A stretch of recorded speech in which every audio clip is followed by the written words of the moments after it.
Hey, I'm Dr. Pilet, and I want to talk to you about today's topic, destiny or dead end. Destiny or dead end. Now, when I look up the definition of destiny, and any of you can do that on Google or whatever Wi-Fi you might have into the internet, and it's interesting how there's two different orientations, two different meanings to this word. One says a predetermined path that is determined by a higher power, a controlling entity. And that may be true, but there's another one that says the ability to find a path that's suited to your best interests. Destination. Okay? Now, dead end, that's another one, if you will. And that is when there is a path that's terminated or terminal and there's no other way to go. Granted, when you look at both definitions, destiny and dead end, it helps give you some perspective of life. Now, the other day I'm with a friend and we're in our car, in his car, and that car had navigation. I live in Florida, and in Florida we have coastal areas where the coastlines tend to zigzag, and a straight street runs into the odd shoreline, and it just dead ends. Sometimes we call those cul-de-sacs. But in his car, because he's got navigation, I can look at sometimes people call it the 10,000-foot view. I'm in the air looking down. I can see the terrain. I can see the streets. And I can honestly avoid some streets because I see the big picture. The big picture. See, the navigation, the perspective that I'm able to look at the bigger picture allows me to determine the path I want to take to a destination. Yet, at the same time, because I have a bigger picture, I can avoid dead ends. And what do dead ends get you? Where do you wind up with a dead end? Well, right where you are. Except to get away from a dead end, what do you have to do? You got to backtrack. You got to backtrack. Isn't this interesting that this is metaphorically what life is about? Isn't it interesting that because I am a professional therapist and I do this for a living, many times my clients come to me because they're at a dead end. You know, a simple example of that is divorce. People meet on the path of life, another person, and for this temporary time that they're together, they find some enjoyment, some pleasure, and they bond. They emotionally bond. Notice I didn't say that they fell in love, because I'm going to reserve that word for a higher meaning, and I'll discuss that later. But for now, two people meet, and as they are enjoying each day, and as each day they are enjoying the time they spend together, they emotionally bond. See, that's what it is about human beings. Last week's lecture, human beings versus human doings. Workaholics don't bond. Their mission, their purpose, their destiny or dead end is work. The thing they do when they're involved in the accomplishment of goals, building houses, electricians, plumbers, carpenters, school teachers, you name it. Just people that fill themselves with occupational goals. But often those people are emotionally dead. Emotionally dead. Workaholism removes you emotionally from a meaningful, lasting relationship. But, if you will, there are those times that we are enough of a human being, an emotionally based person, free time we have, that we use that free time to develop what we want to do pleasurably, listen to music, go to the beach, whatever it might be. But you have someone with you and you emotionally bond. And as you emotionally bond with that person, over time, most of my clients have gone into roommate relationships where they begin living together, and ultimately many of them get married. But how often have they come to see me because they've found that the relationship is at a dead end? The emotional bond they had was premature. As time developed and they got to really see each other and they got to look at the destiny of their relationship. Look what I'm saying, destiny of my relationship. Where now when I'm together, with you, I no longer see a place that I want to be. I no longer predict a destiny that I want to enjoy. One of my favorite sayings is, you can't drive the car forward if you keep looking in the rearview mirror. When I look out the windshield of life and I'm with my partner, maybe I'm the driver, she's the passenger, or vice versa, the truth is I'm looking at destiny. Where can we go together?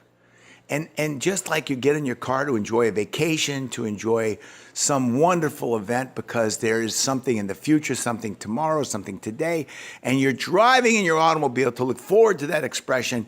See, I love being with you because I can look with anticipation to see something fun, something enjoyable. Positive anticipation, destiny, positive anticipation. But what happens when now in this relationship, I feel like there is no future? You know, you can't drive the car forward if you keep looking in the rearview mirror. What if, as I have in this relationship, found myself in so many emotional dead ends? I don't like living with you. Our lifestyle doesn't work. Remember, life is what God gave you. Style is how you lead it. What if our lifestyles don't mend anymore, don't blend anymore? What if in my expression of life with you, I've tried to change myself to live with you, and in the changes I've developed or tried to make, it doesn't work. And as you look at me and I look at you, now we both say, I can no longer look out the windshield and see some place I want to be. I don't see a destiny. What I do see is a dead end. Destiny or dead end. So I'm going to go back to that notion of predetermined, because that's what one of those two definitions were. Hey, yeah, life is predetermined. Yet the second definition says the ability to make choices to modify or adjust the outcome. I can change my destiny. Now, in order for you to grasp what my feelings are, my opinion is, my thoughts on this particular idea, I've got to throw in a couple more words for you. Because destiny or dead end are also reflected in two other sayings that I hear occasionally, but let me explain to you what they are. Have you ever heard somebody say, what if? Or have you also ever heard somebody say, what for? Those two words are important. When I hear people say, what for? Hey, look, have you thought about going to school? Getting a degree maybe? And they say, what for? What for? There's no jobs out there. And even if I did, what for? That'd be 4 years at how much money I'd have to spend? And I'd be in debt? And how many years would it take for me to make that debt good? And then how many years would it take me to make that money back? What for? See, the idea of what for is the implication that as I look at my life, I start to limit myself.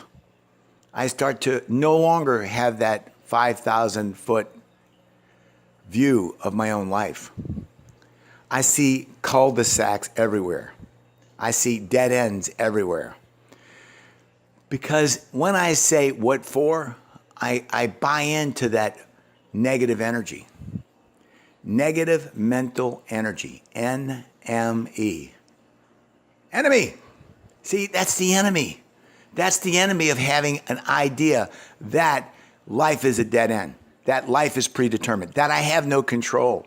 That when I begin to say, what for, I begin to limit myself from prosperity or even the prospects of prosperity. But now I'm going to go to what if. The idea that what if I take this path?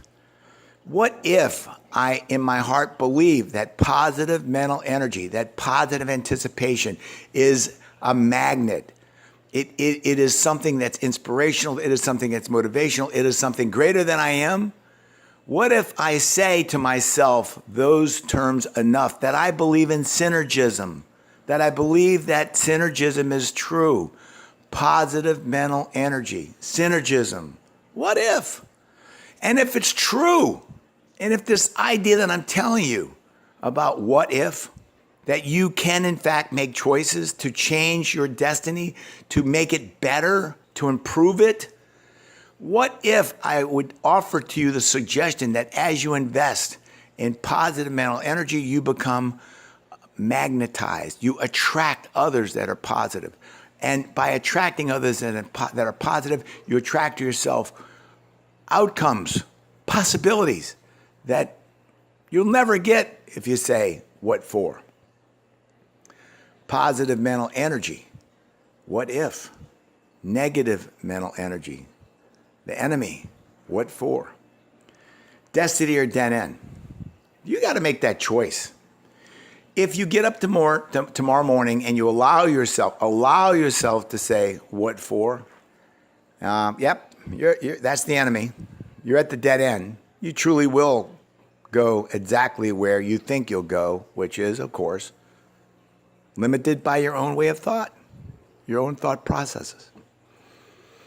And if at the same time you take on the possibilities that positive anticipation and what if could bring about synergistically with working with others, within yourself, within the realm of looking out the front windshield of your life, and with a certain positive investigation, a willingness to move forward.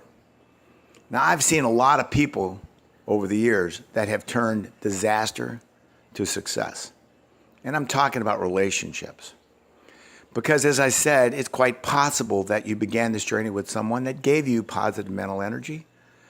But because of your inability to modify or change yourself so that we could adapt together, remember, lifestyle, life is what God gave you. Style is how you lead it. One of the most important characteristics of love relationships by my definition, and I'll give you that definition shortly, is collaborative lifestyle. I co-labor with you to develop a lifestyle that's neither mine nor yours, but ours. Collaborative lifestyle. It's one of the 9 characteristics of a love relationship that I believe is true.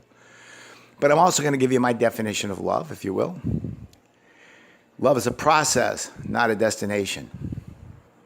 It's an assertive dedication to collaboratively build a lasting relationship with a willing partner. Now, understand, there's another word in that definition that I intentionally left out, and it's problem solving. Now, think about the definition. Collaborative. An assertive dedication to problem solve in developing a collaborative lifestyle that we may stay together. Problem solving. See, problem solving is about dead ends. Problem solving is about what do I do when I get to a place that I don't have the knowledge, the resources, I don't have the solutions. See, I find that people find love, permanent, lasting relationships when they say, what if? When they tap in the idea that we have a destiny that is determined by us, that each of us can come together to problem solve in developing a lifestyle that we may stay together. You know, I've seen miracles happen. I've seen disasters turn to success. And it's always occurred because the people that I've worked with have made the decision that their life, their love, their family is truly an expression of what if. That they believe that their destiny is something that is not predetermined, that it's something that can be course corrected, modified, that positive mental energy can bring about success where others have failed, that what if works. And when we begin to take on this notion that anything is possible through what if, we begin to find that we do in fact have a destiny that we can enjoy, a destiny that can provide prosperity, and a destiny, a path that can get us greater glory, greater good, and greater harmony than we ever anticipated. And it all starts off with destiny or dead end. What if or what for? Hey, I'm Dr. Pilet. I hope you enjoyed this. Please check out Positive Play and my links to my other company, interventionsinc.com. Thank you so much. Again, the topic was destiny or dead end.